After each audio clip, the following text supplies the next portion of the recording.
Hey everyone, today I'm going to show you how to buy Amazon Prime. So first open up the Amazon Prime app on your device and make sure you're signed in. So if you're not signed in yet, go ahead and sign in first. So next tap your profile icon at the top right of your screen, and from there tap settings at the top. And then now you'll see an option that says my account. So tap that, then tap manage account. So in here, you can view all your current membership and subscription, especially if you've made purchases before. So to make a new purchase, if you still have a free trial available, tap start a free trial. And if you want to subscribe right away, you'll just enter your card details, choose a plan, and then confirm your subscription. That's it. That's how you can buy Amazon Prime.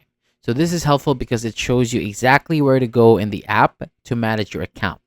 Check your memberships and start a free trial or subscribe without getting lost in the menus. So thank you so much for watching. If you find this tutorial helpful, please like the video, and for more videos like this, hit the subscribe button. And thank you so much for staying with us until the end.